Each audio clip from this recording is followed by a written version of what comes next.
How's it going, everyone? Welcome to Dysfunctional Commentary.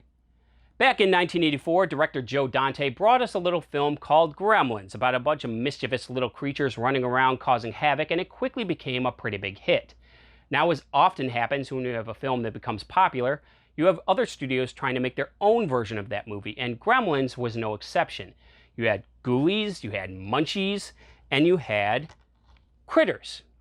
Now, I would argue that of the post-Gremlins, small creatures running around causing havoc films, that Critters is probably the best. It most certainly draws inspiration from Gremlins, but it never feels like a blatant or shameless copy. It is a highly enjoyable film in its own right, with good characters, good creature effects, solid performances. It's got scares, it's funny, and it's just an overall good time that still holds up really well today.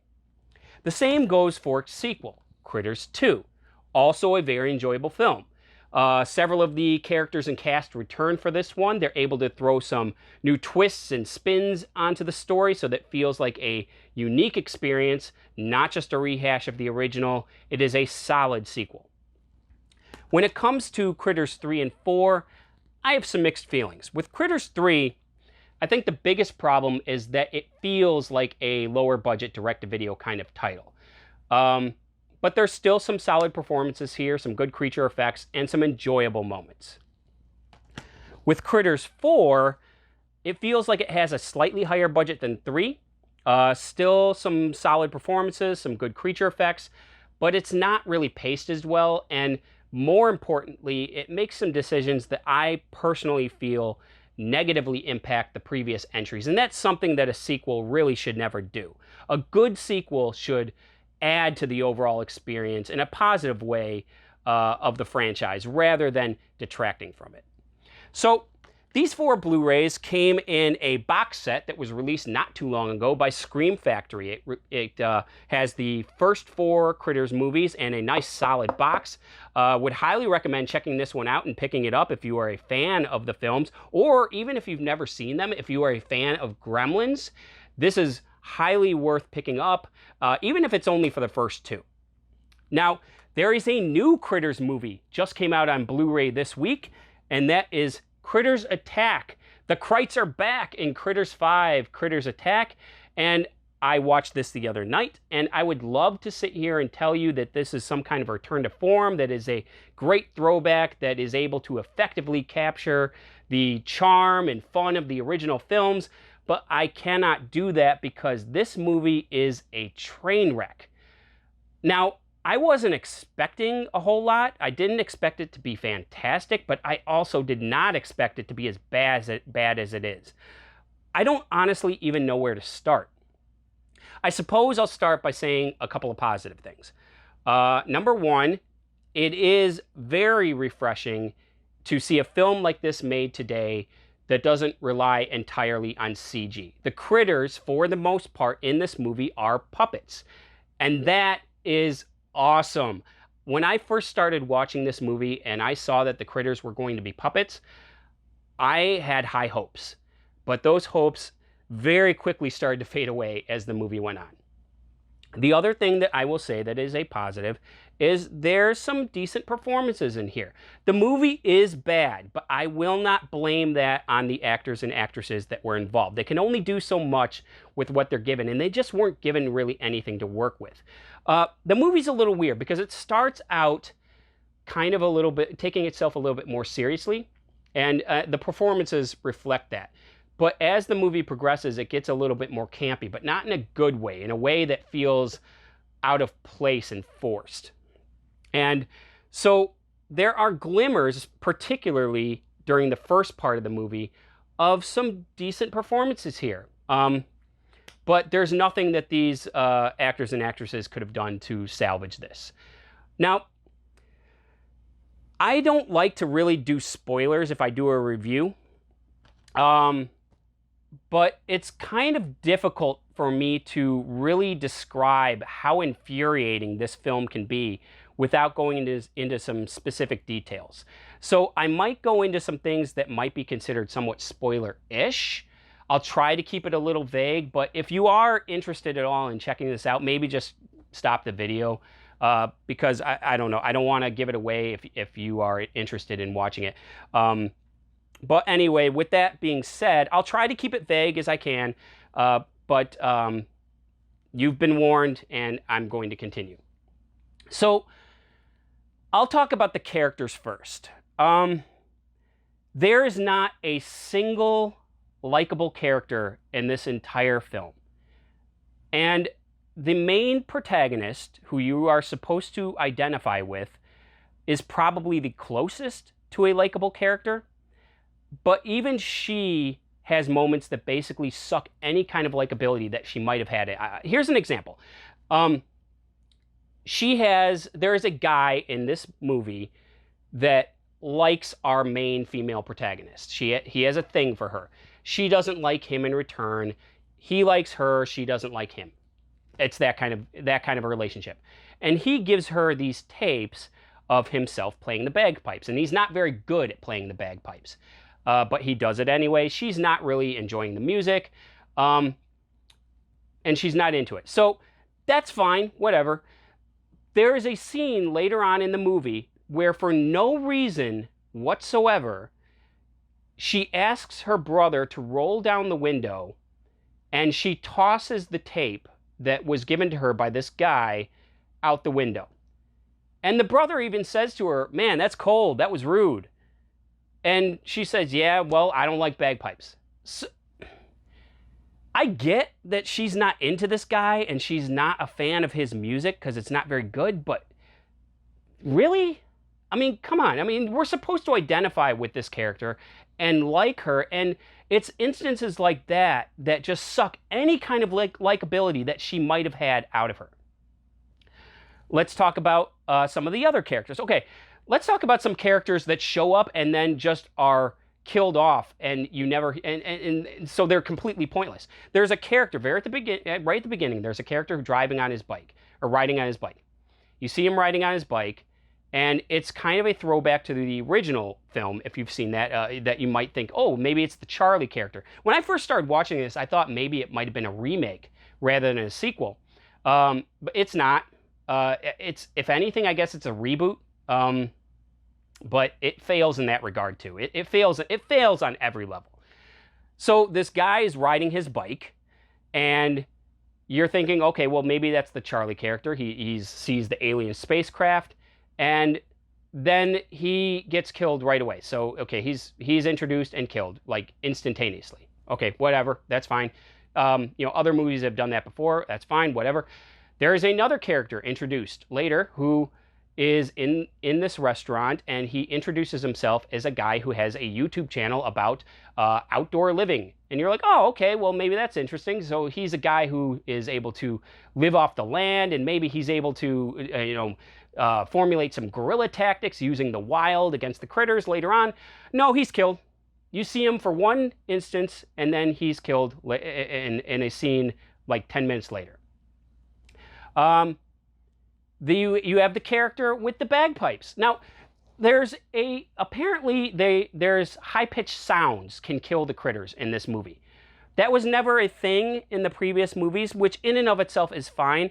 I think this might have been trying to be a reference to Mars Attacks, which is okay because the previous films also make references to other sci-fi and horror films. That's okay, whatever. So, high-pitched sound apparently kills critters.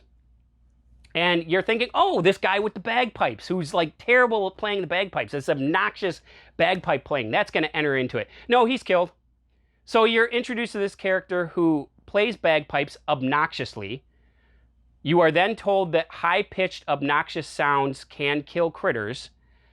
And then that character is killed off. He is in one scene, and then he's dead the next. Time after time after time, you are introduced to characters who are then pointlessly killed off. You are introduced to them pointlessly, and then they are pointlessly killed off. And there is no reason for them being there in the first place. If this film was made up of just the relevant, important scenes and characters, the movie would probably be about half hour. All the time, you're just shown these characters and then they are killed off. There is no reason for them. They are pointless. You have a character who is a sheriff, the sheriff of town, who is also the uncle of our main protagonist. And I swear he is the only police officer in this entire town. There is not a single other police officer who is shown during the entire movie. There is actually a scene where she and a group of other kids go to the police station to try and get some help after they've discovered that the critters are starting to attack, and he is the only person there. There is not one other person in that office. There is another scene where he is in his car and the critters are starting to fool around with the electrical wiring of the car, and they cut the ability for him to radio for help. I don't know who he would have radioed in the first place, because there I did not see a single other cop. Not one during the entire movie. There's a... I don't even know where to go with this. I mean, it's just pointless character. There's a character who... Okay, there's a character who does the trope of the kid who doesn't speak. You know, the kid who's in a movie who never speaks because of some previous traumatic event or something, so he's stopped talking, and then some point during the end, towards the end of the movie, he says something and it's supposed to be a big deal. It's like, oh my God, you said something. So there's that kind of character. But he doesn't speak, not because of a traumatic event, but because he will not communicate with anyone unless it's through texting on his phone. I don't know who thought that was a good idea. I mean, maybe they just thought that it was a way to be more relatable to a younger generation who are very much into their mobile devices, but it's not being more relatable. It's not funny. It's just stupid. I don't know. So let's move on. Now let's move on to the critters, okay? The critters in the previous movies had character. They themselves had character. And there's actually parts in the earlier films where you will have the critters doing their critter speak and subtitles will come up, which is supposed to say what they're trying to say in their critter speak, right? And oftentimes these moments are hilarious. What they say in their critter speak is very funny. There's none of that in this one. They never do the subtitle bit, which, okay, whatever. But they also don't really have any characters. They just kind of roll around and eat people. They have a couple of critters who look a little bit different. There's one guy who has some scarring on his face. There's another one who's some balding on the top, which I think is supposed to be a reference to a critter in the previous film who gets the top of his hair singed off by a laser blast. But the appearance alone does not give these creatures character. They're just boring. There is a female critter in this movie who is apparently the queen critter.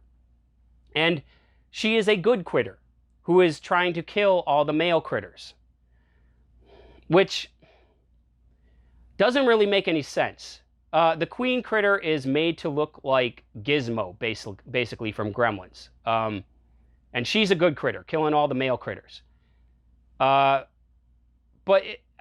I already said that this isn't really connected in any way to the previous films. But if you've seen the previous films, you know that the critters lay eggs, and the critters who are attacking lay eggs. They do it all the time. So I would assume that the queen is the one laying eggs, but now she's killing all the males. So, all right, whatever. It's kind of stupid. The plot is stupid. What else? What else do I say? Here's something else I can talk about. Anyone who is familiar with the earlier films knows that one of the critters' methods of attack is that they can shoot little spiny things out of their backs, right? And these are like tranquilizer darts, right? So I'm watching this movie and this is not happening. It's not happening. It's not happening. They aren't doing this. I'm like, oh, well, maybe they just don't do that in this version. No, but then towards the end of the film, one of the critters does do this. And it hits one of the characters in the neck. And the guy just stands there with this spine sticking out of his neck, and then the critter shoots another one, and another character jumps in front of him and takes the spine in the arm. And one of the other characters is like, "Are you okay? Are you all right?" And she looks down at her spine and says, "Oh yeah, I'm fine." Gets up and starts fighting the critter. And then the guy with the one sticking out of his neck is left with the spine sticking out of his neck for the rest of the movie. He's actually asked at one part, "Does that hurt?" And he said, no, I'm fine. The spines are supposed to be a tranquilizer. It is shown in the previous movies that if you're hit with enough of them, you might actually die. But if you're hit with 1, 2, or 3 of them, it's at least enough to make you groggy and kind of, woozy. It's a tranquilizer. If you're going to nerf one of the critter's primary methods of attack to that degree, then why even include it in the movie in the first place? That is just stupid. It's an insult to anyone who is a fan of the films. Let's talk about some of the writing, right? Okay, so there is a line that is used a couple of times referring to a restaurant. There's a sushi restaurant that our main protagonist works at. And they often will say, "We have the sharpest blades in the business," or "the best blades in the business," something like that. I guess it's their slogan or something, whatever. So there's a scene later on where the owner of the restaurant goes out with his knives and starts cutting up critters, saying, "We got the best blades in the business." I'm like, okay, well, it's not really funny or anything, but, okay. Within its context, it makes sense. So later on, there's a part where they take one of the spiny things that the critters have shot, and they use it to try and kill one of the other critters. While doing this, they say, "We got the best blades in the business." That makes no sense. The best blades in the business is referring to the knives in the restaurant, not the spine. Within this context of this scene, it makes no sense. Here's another example of some just terrible writing. There's a part where one of our characters, there's a character who gets killed. And later on, a character who is related to that person goes after a critter and tries to kill them, saying like, this is for my, so and so. They're the only family I ever had. Meanwhile, they're standing next to their brother. Is their brother not their family? Who wrote this? It's just...